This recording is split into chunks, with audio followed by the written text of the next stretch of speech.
Deuteronomy chapter 6, verses 4 through 9. It reads as follows. It says, "Hear, O Israel, the Lord our God, the Lord is one. You shall love the Lord your God with all your heart, with all your soul, with all your might.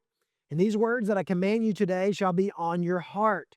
You shall teach them diligently when you sit in your house, and when you walk by the way, and when you lie down, and when you rise." So in essence, the author's saying, live out the life of the Lord with every aspect of your life. Okay, well, we're going to cover that all throughout the sermon. You're going to hear those tones every bit of the way. Verse 8, you shall bind them as a sign on your hand, and they shall be as frontlets between your eyes.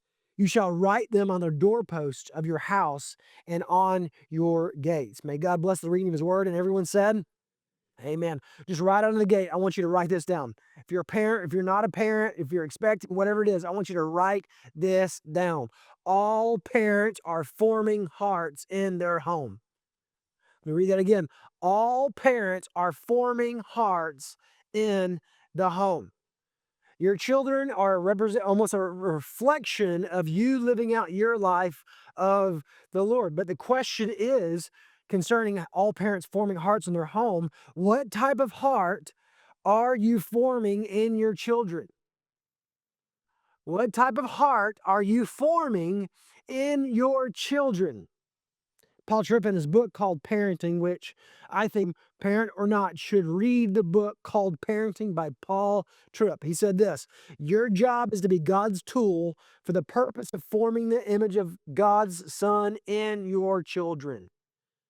What I said earlier to Shane and Bryce, you are to make disciples so that your children would know and live out the gospel. Parenting is one of the most shaping responsibilities that God gives. It's one of the greatest responsibilities, but it's also incredibly overwhelming. All parents know it's a very overwhelming position to be in, a very joyful one to be in. If you have multiple children, your children will begin to notice how overwhelming that it is or what it can be. You know, as you know, we foster, and several months ago, we had care specialists came into our home and they had to interview us. And what I was not aware of, I probably should have been aware of, but I was not. It was probably my own communication error, is that they were interviewing me, but they also had to interview our children. And so I was kind of nervous about that. What are they going to say? So the first interview was, Scout, how do you like kids being in your home? Oh, I love it. Such a professional, streamlined answer. It checks out. It gets to Atlas. Said, how do you like having foster children in your home? Oh, it's kind of crazy. I mean, it's really weird. I mean, think about it. My mom and daddy, they already have 2 kids, and now my mom is having to wake up at 3 a.m. I mean, I couldn't do that. He's going through all the things, and I can tell it. I can just tell it's a lot of work. And your children can notice that when you parent multiple kids or even one child, it's a lot of work. It's a really, really good work, but it is a lot of work. You know, we live in a world full of parenting advice. Really, it's unlike any other time in history. You know, if you wanted parenting advice, there was a day where you could just ask your neighbors. We don't do that anymore. I mean, think about all the material out there for parenting. I mean, again, you could just base off of context. You had people in your church that would help you in your parenting journey. You had all these other people. We have books. I mean, thousands, if not millions of books on parenting. We have podcasts. We have parenting strategies. We have all the things. And honestly, a lot of those things are terrible. They're not good. I mean, you can read about behavior charts. There's books out there called Have a Better Child by Friday. I mean, it's all these things. And parents also looking at a different type of education for the children to help bring them up the right way, right? That's a good thing. Do we homeschool? Do we send them to this school? We want them to have the best educational experience possible so that they can learn and advance. They're also looking at various sports avenues to help equip their children with character and tenacity. Those are good things. Many of these things, though, deal with behavior, or what I like to call moral behavior modification. But God does not start with behavior, and many parents begin with behavior. You know, many times we'll look at our kids and, why are you acting this way? You know what your kids could say? Because you act that way. God doesn't start with behavior. He starts with what? The heart. In Deuteronomy 6, God speaks to his people not just as individuals, but he speaks to them as families, as a family unit. And I'm convinced more than ever that Satan wants to destroy the family. That's why I think families in the room, make sure you're looking at me and paying attention. You need to you need to sit at the dinner table more nights than not. Parents, tell your kids to turn the TV off and to get to the dinner table. Sit with us and you will speak with us. You don't have to eat, but you will speak with us. And what the Lord gives them here in Deuteronomy 6 and gives us is not a technique. I know I've spoken to many parents. I wish there was just a guideline, like a technique, like I could check off the list of how to be a good parent. But he doesn't give us a technique because we know that not every technique works with every child.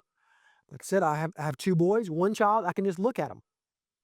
You have those kids too. I could just look at one child and everything is good. I mean, it's just the look. Every parent has the look. You know, they can read it. I have another child, does not care what I look like, what I say, they just don't mind. They don't care. One time I told them, hey, you need to do 50 push-ups. 50 push-ups went by. I know it wasn't that bad. Again, he doesn't give us a technique. He presents us with a foundation, loving the Lord first. This has been common in our entire series of Christ-centered relationships. You must love the Lord first. Look at verses 4 and 5 again. Hear, O Israel, the Lord our God, the Lord is what, church?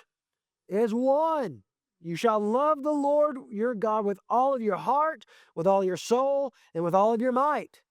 Now, this is known as the Shema, a daily declaration of faith. The people of the Jewish faith, especially in the time that it was written and during the time of Jesus, would have this ingrained into their brain.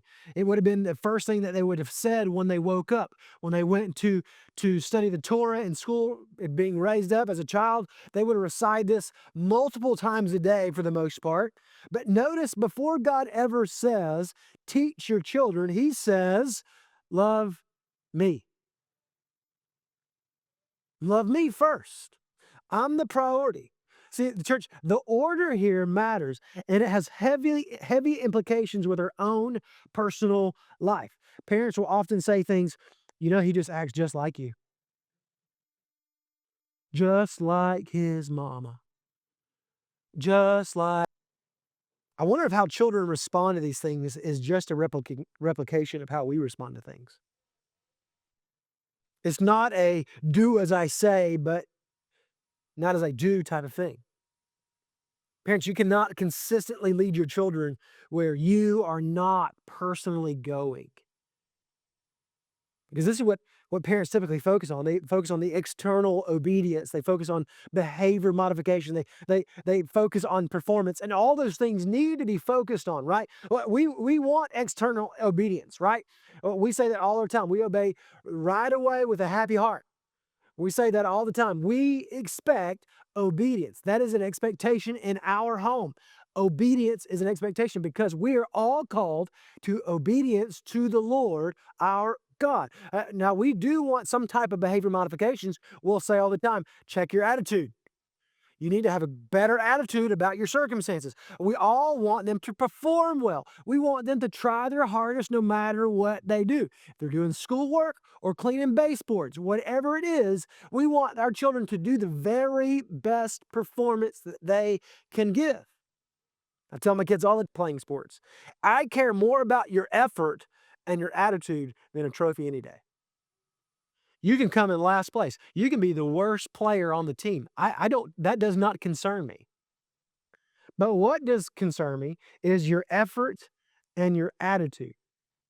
The same applies to their effort and attitude to serving the King Jesus who is on the throne.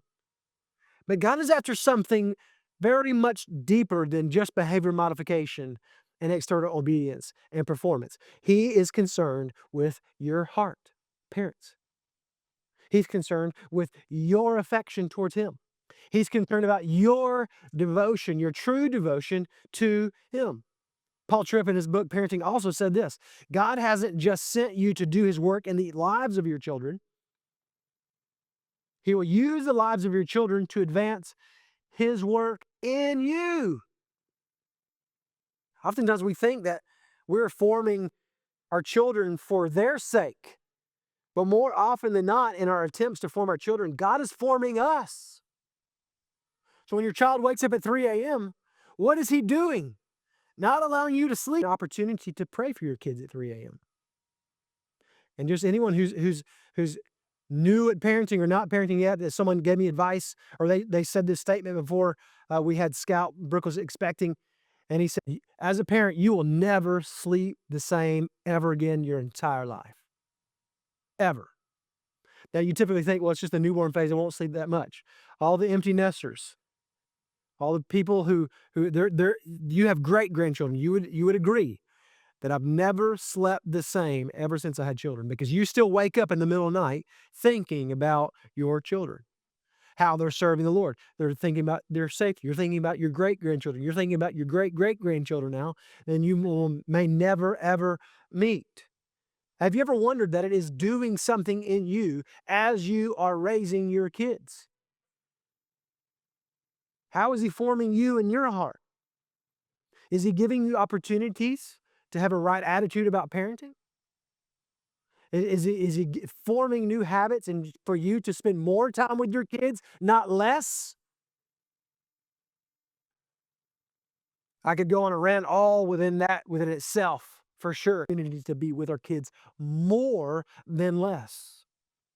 And Jesus reaffirms this in Matthew 22:37 and 38. Jesus said, you shall love the Lord your God with all your heart, with all your soul, with all your mind. This is the great and first commandment. You want to know what the best and greatest parenting strategy is? You want to know is? Write this down. Here's the best parenting strategy. I know the Lord doesn't give us a list, but here's the best parenting strategy. Your personal walk with the Lord. How you love the Lord. Your children do not need perfect parents, because we already know that you're not. They don't need perfect parents. They need parents who genuinely love Jesus. They need parents to teach them about Jesus. Your children are craving it. Whether they can articulate a sentence like that, they are craving to be taught the gospel, because what is real in you will become visible to them. So if you're not loving the Lord, they may not love the Lord as well. Look at verse 6. This is kind of where we see parenting as primarily a heart formation, not a behavior modification. And these words that I command you today shall be on your heart. Notice before these words are on your child's heart, they must be on your heart. Because God is not interested in information transfer alone or rule enforcement alone. Now, he wants transformation. Now, I don't want to be misunderstood here in any way. I'm not saying that information transfer or rules are not good in a home. That's not what I'm saying. If you come to my house, we had a list of family rules. I've communicated that many times, that all people have to abide by, not just our kids, but mommy and daddy have to abide by them as well. And if you come visit our home, our expectation is that you abide by those rules as well. Right? It's our house, our kind of rules, right? But we enjoy those things. It gives us boundaries. It protects us. It also gives realistic expectations for everybody in the home, right? We can always refer to those family rules and when we're interacting with each other on how we are to respond to things. But rules can only do so much. Rules can restrain behavior, but only love for God transforms the heart. As a parent, this should give you a little bit of confidence, because there are limits to what you can and cannot do. Some things only God can do, and you just have to let it be. How many parents in the room have prayed a prayer, no matter the age of your child, no matter the age? God, do a work in them, because only you can change them. Only you can do it. I can only do so much. God, you save their soul, because you can do it. I cannot. I've done all that I can do. I've done all I can do. God, would you save them? Realistically, you can raise two types of children. Well-behaved kids who don't love God, or imperfect kids who deeply love Jesus. God's aim is not just outward compliance, it's inward devotion. Look at verse 7. This is where we see parenting is an intentional, ongoing discipleship relationship. This is where we kind of get active, mundane work of parenting. It says, you shall teach them diligently to your children. See, the word diligently here carries the idea of intentional repetition over and over and over and over and over again, like engraving something deeply. This means that discipleship is not accidental. It requires intentionality. You have to say something over and over and over and over. How many parents have said, how many times do I have to tell you? Hey, parents, listen to this. Now, you probably said that. But I don't know if you know this or not, but your parents probably said the same thing to you, right? They had to repeat themselves over and over and over and over and over. Would you clean your room? Clean your room. Hey, parents, I give you permission. You don't have to ask your kids to clean the room. You don't have to ask them to do certain things. You can tell them what to do. And you can go in there and say, do it. And I will stand here until you're done. Parents, everybody look at me. Parents, this isn't in my notes, so this is for free. Parents, you can discipline your children. It is good for their soul. It is good for their soul to discipline your children. It will not harm them. It has the opposite effect. And here, you can tell your kids, your kids, no. You can tell them no. That is intentional, ongoing, repetitious discipleship, and you can ingrain the gospel in all of those things. So when it comes to discipline, it just happened yesterday with me. Hey, we discipline you because we love you. And we require obedience because we all are required to obey the Lord. And the Lord will discipline me as a believer, and he will discipline you as a believer as well. But notice how the verse continues. And shall talk of them when you sit in your house, and when you walk by the way, and when you lie down, and when you rise. This is not a once a week conversations. Listen, we don't need to fall into the trap of, well, we're a church going family, and that's the only time we talk about the gospel. No, it's ordinary parenting is not a program. It's a lifestyle of intentional discipleship. Everything you do as a parent is a form of discipleship. This is where we get the word discipline, by the way, from discipleship. Because the goal of discipline is to help form habits, and the same goes for discipleship. We want to form habits in your life with discipline and with discipleship because it takes discipline to make disciples.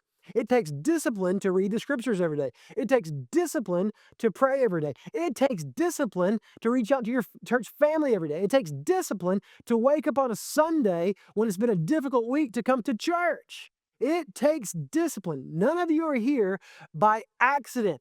You were disciplined enough this morning to wake up, get dressed, and get here. It takes discipline. But here's some practical ways to really look at this in parenting. You can turn every single daily moment into spiritual conversations. Every single moment is an opportunity to have spiritual conversations. Walking on the sidewalk down the street, look at the sunset. Wow, look at the sunset. Look how marvelous this is. Look at this. Look how God created this. Genesis 1, he created all these things. When he created all those things back then, he was already thinking of this sunset and thinking about us. Look at him. Isn't that amazing? Do you think that's incredible? Even on a cloudy day, isn't it amazing that God created all these clouds and that he created all these raindrops to come down and to fall on the ground and to grow things? I mean, can you do that? No. Only God can do that. You can pray together regularly. Listen, you might have never done that. There's some men in the room, I would say that you need to take the lead in this. You've never prayed over your family. A great way to start doing this is just to pray before dinner time. And wives, you can't tell him he did it wrong. You can't. Because as soon as you tell him that he prayed wrong, guess what? He'll never want to do it again. It can be the shortest, quickest prayer, but I assure you, it will be a very beautiful, intentional prayer. Pray over your kids at bedtime. Pray before you leave for work, before you drop them off at school in the car, wherever it may be. Pray for them together regularly. Talk about God in real life situations. Again, sunsets, or they're going through a difficult time. We'll ask our kids, how do you think God would want us to respond to this? One of my kids could not get 10 minus 8 to save his life for about 3 days. Would get frustrated, wanted to punch the screen, punch the paper, rip up the paper. How do you think God would want you to respond to getting 10 minus 8 wrong? Well, he just wants me to get it right. I don't know that it's yes, he does, but I don't know that's the whole goal. How can you respond? Because there are gonna be other opportunities and obstacles in your life where you're gonna get something wrong, someone's gonna tell you that you're wrong, whatever it may be, and you're gonna have to respond with truth and grace in your life. You can connect scripture to everyday decisions. Everything. Everything. I have one child that his mouth is gonna get him in trouble one day. It already has. And I always say, hey, you know what? Your speech is so important. The book of Proverbs talks about our speech all the way throughout Proverbs, all the time, and how it can bring beauty or it can bring pain. Right? We need to be people that are quick to listen and slow to speak. And we'll say, hey, why do you think the scriptures are in one mouth? God cares about us listening to the situation and getting all the information before we say anything. Isn't God's design cool of how it connects with scripture? Isn't that amazing? We can connect all of those things. So every single time you're having to speak with your child in frustration or patience, every single one of them is an opportunity to speak with your kids with truth and grace. It's also an opportunity to put the phone down. Heady pivot, huh?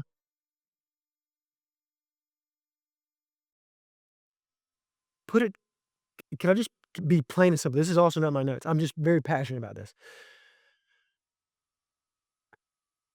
If you allow phones and tablets and TVs to disciple your kids, that's what you'll get. Someone's who infatuated with us. I'm not saying they're evil. I'm not saying they are. But that's the type of disciple you will have. And if they see mommy and daddy on the screens all the time, that's all they'll want to do. I'm going to get into those details here in just a moment. But it's always an opportunity to do something far important. When you do things like this in your home, it becomes a primary place of spiritual formation. Look at verses 8 and 9. This is where we see that your love for things will shape what they love, hence the screens I just mentioned. Verse 8, you shall bind them as a sign on your hand, and they shall be as frontlets between your eyes, and you shall write them on the doorpost of your house and on your gates. This is about the constant visibility and influence. God is saying, let my words saturate your life so much that it shapes your entire environment. Now, what does this environment look like? Now, I'm not talking about the nice things that you have or how clean your house is. That's not what I'm talking about. And having nice things and a clean home is great, but that's not the type of environment that I'm communicating. I'm talking about the type of environment and the culture you set in your home. The type of culture when somebody walks into your house, they'd be able to say, hey, I think Jesus is here. I think God is in this place. There is a peace about this place. First question I would ask, do your children know who's in charge? Do they know that God is supreme in your house? Do they know that mommy and daddy set the rules as well? Do they know that? 'Cause children are always watching and listening to you, everything you say. The children are always watching what captures your heart. They notice what excites you. They notice what stresses you. They notice what you prioritize. They notice what you sacrifice for. How mom speaks to dad. They notice that. How dad speaks to mom. Moms, how you speak to your husband is how they will speak to their husband one day or wife. They're watching you. Dads, how you speak to your wife, their mother, is how they would speak to their spouse one day. So we ought to watch our speech with one another.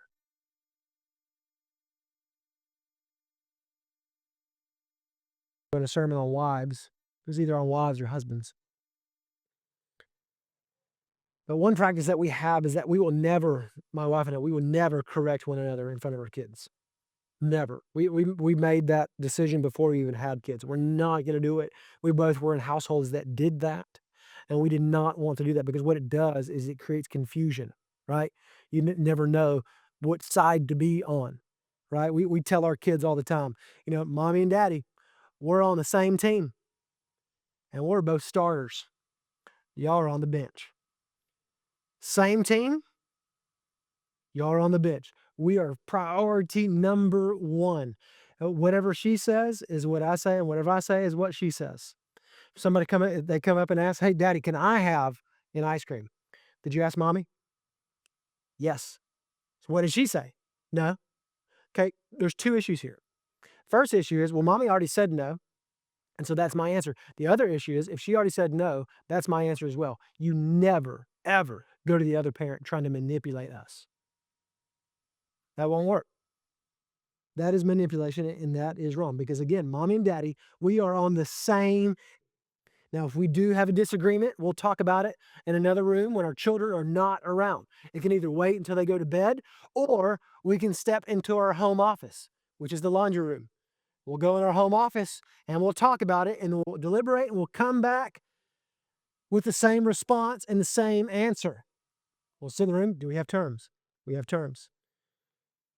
Your children notice that, and they don't think for a second that they won't manipulate it in some way. If your children see sports over worship, success over faithfulness, comfort over obedience, that's what they're going to learn from you, even if you say otherwise. And they're going to learn how to discuss with mommy and daddy. They're going to talk to you like they're on the same level as you, and they are not. It's okay that parents have rule in their home.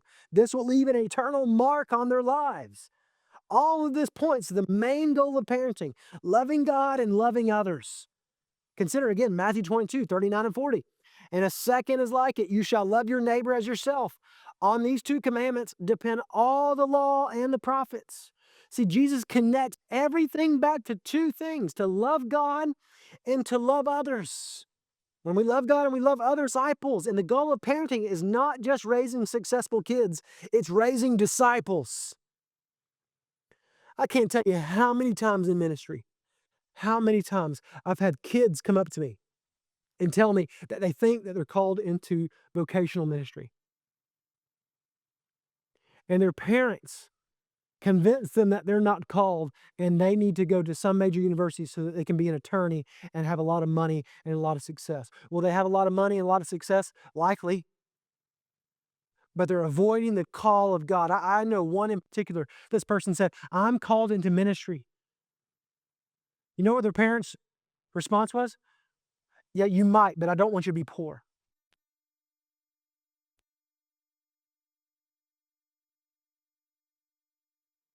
And I'd rather have a poor child financially who loves Jesus and serves his family and church well than a wealthy, prideful child that does not love the Lord. It's not just raising good students. We want our kids to be good students. We don't want them just to be good athletes, respectful citizens, to strive to make the best grades possible. We want them, if they're participating in sports, to be the best possible athlete or whatever activity they're in. We want them to strive for the best. We want them to be respectful citizens. We want them to love their country, no matter what country you're in. We want them to be respectful citizens because in the scriptures, it calls every single person to be a respectful citizen. All these things are good. But as a believer, your main goal is to raise children that love the Lord deeply and love others sacrificially. And when you do that, when they love the Lord sacrificially, they will be good students. They will strive their best to do whatever they do. They will be respectful citizens. All those things are secondary. Those things will take care of themselves if your children love the Lord sacrificially, but it all begins with you as a parent. That's what life is ultimately about. Now, this may seem very overwhelming to some. It might. But let me encourage you with something. Can I encourage you? You will fail. Where's the encouraging part? That is the encouraging part. Is that you already know that you will fail. But here's the really encouraging part. Grace. Grace. If I were to ask every parent in the room if you have failed or not, every single hand, both hands would be sky high. We'd have to replace the ceiling tiles in this place. You failed. You'll lose patience. You'll miss opportunities. You'll just get things downright wrong. And here's the danger. Feeling like your failures disqualify you, so you just kind of withdraw. Yeah, I see in many marriages where parents can't get on the same page with raising their kids.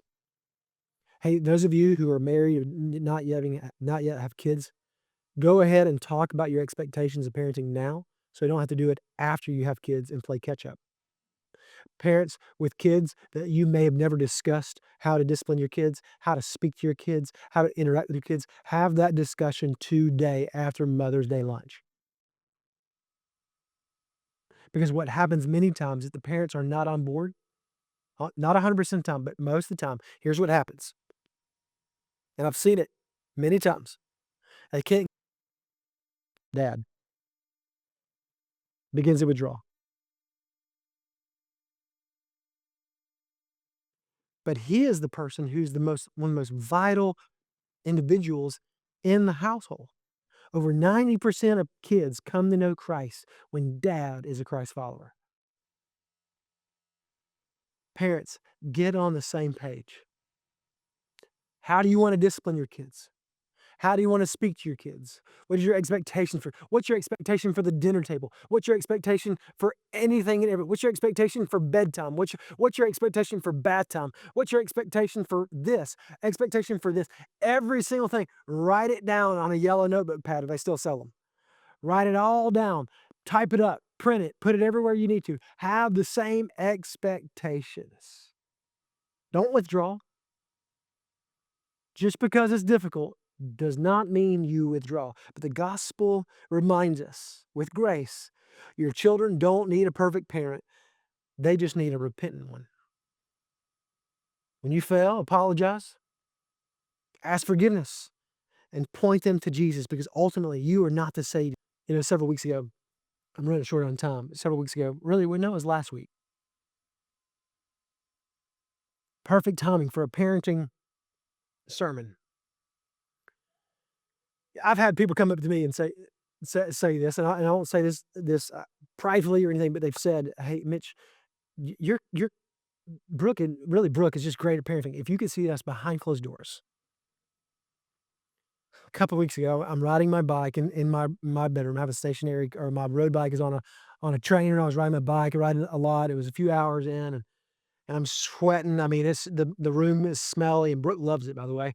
And I'm just, I'm kind of almost done. I got a couple miles left, and Scout comes in and says, "Hey, mommy's really upset with us." I'm like, "Well, what'd you do?" "Well, the van doors won't close." They're the type of van doors where you push the button and they close. Well, they wouldn't work.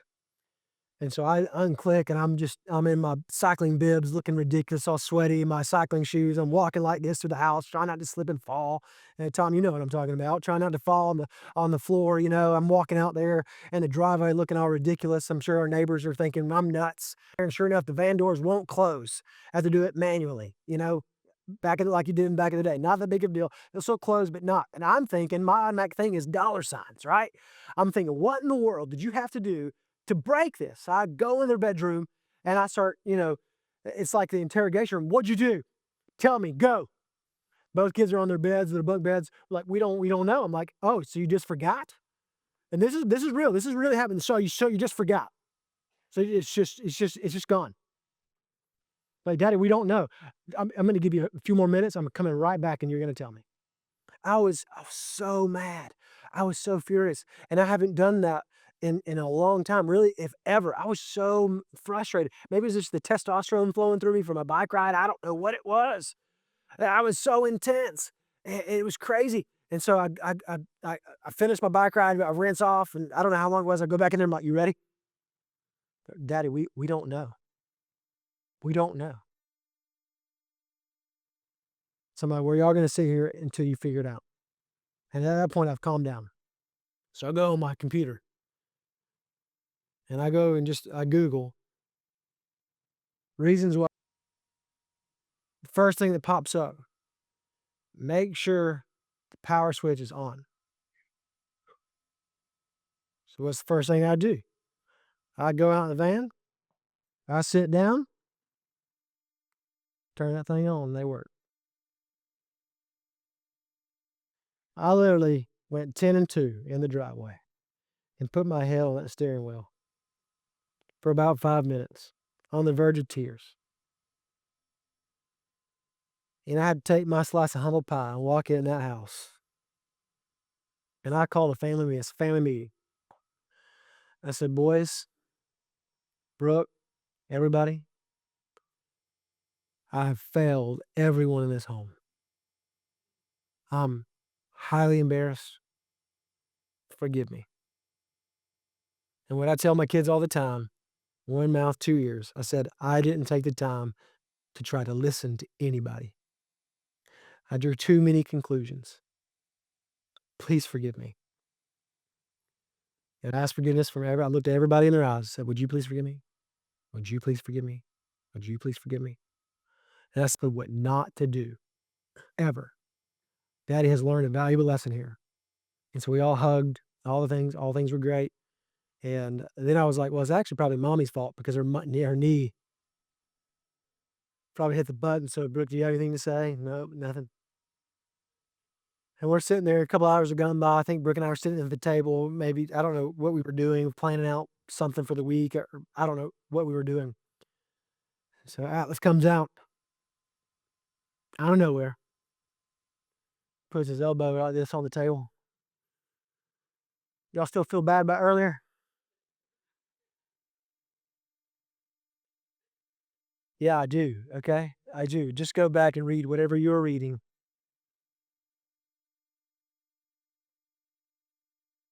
Deuteronomy 6 gives us a clear picture that parenting is loving God fully, living truth personally, teaching intentionally, and modeling consistency. One of the most consistent things you can do as a parent is repent and seek forgiveness from your own kids. Because what it does to them is that they can know that they're imperfect as well. Because I've met kids on the flip side of that, their parents do no wrong. And kids have this expectation that they have to be perfect.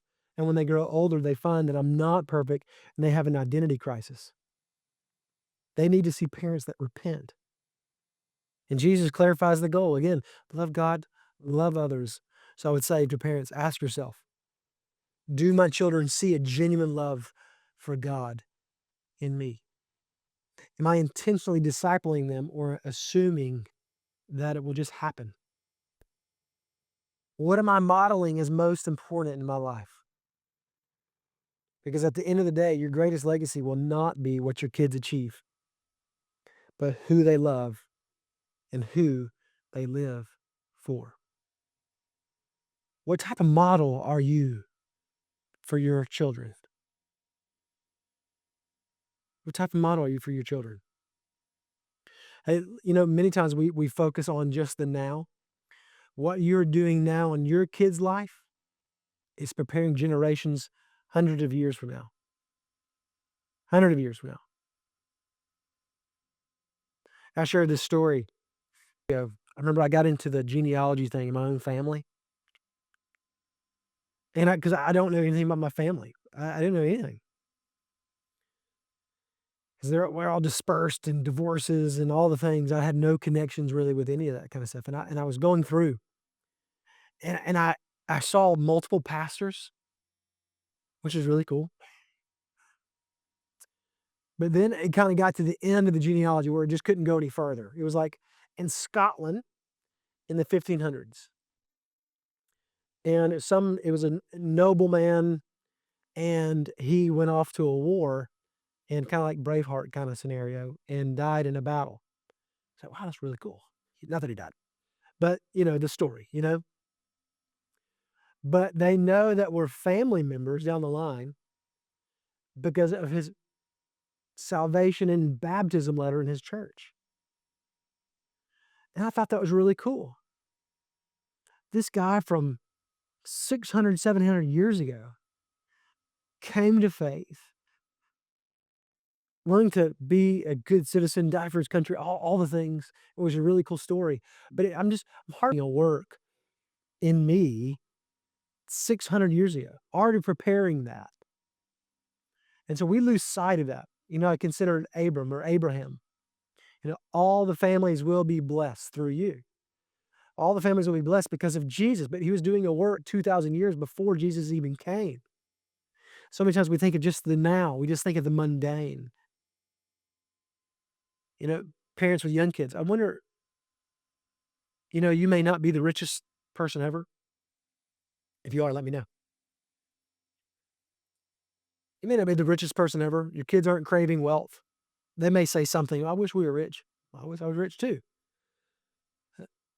But I wonder if you are having to make the sacrifices in one way so that your great grandkids won't have to make those sacrifices and they can focus on things that you didn't have to focus on, but they just love Jesus so much. Does that make sense?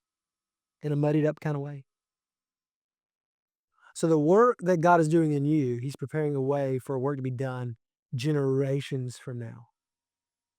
Isn't that so cool? I don't know how this will work when I don't know how it will look. I don't know anything like that. But I think there will just be an awareness. Say if we were all to die today and hundreds of years pass, we'll just have an awareness of when people enter that we'll know that we had some sort of impact or some sort of connection with them while they were here on earth. I just think that. I don't know for sure, but I'm hard pressed not to believe that. And I've also had parents tell me that they want God to reveal himself to their kids. I've had multiple people tell me that recently. The deal is that he will, that he'll do that through you. So what does that look like? What does that look like?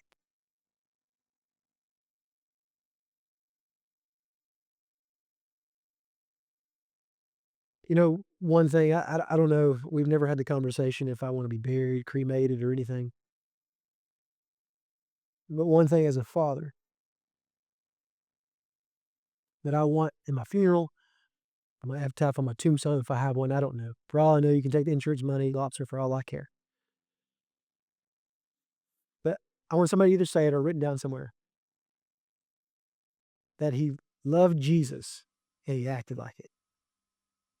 If I can just leave that, just that, because they won't get much anything else. If I can just leave that though, man, that's a win, isn't it? So I wonder if all of us, at the end of our life, people could say, our children could say, he loved Jesus and he acted like it. I think too, and I'm way over time, nursery workers are going to kill me. One day, say you pass away and your funeral's right here. Your kids will sit right here.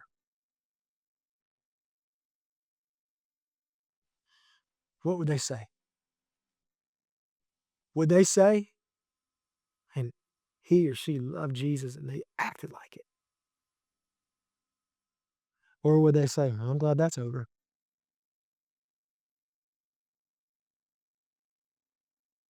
It's heavy, isn't it? Every moment of being a parent is an opportunity to preach and live out the gospel. Every one of them. So do it well. Be tenacious about it. Get on your knees at night and pray for your kids. Pray over your kids. Hear them. Allow them to hear you pray. Do difficult things for the sake of the gospel.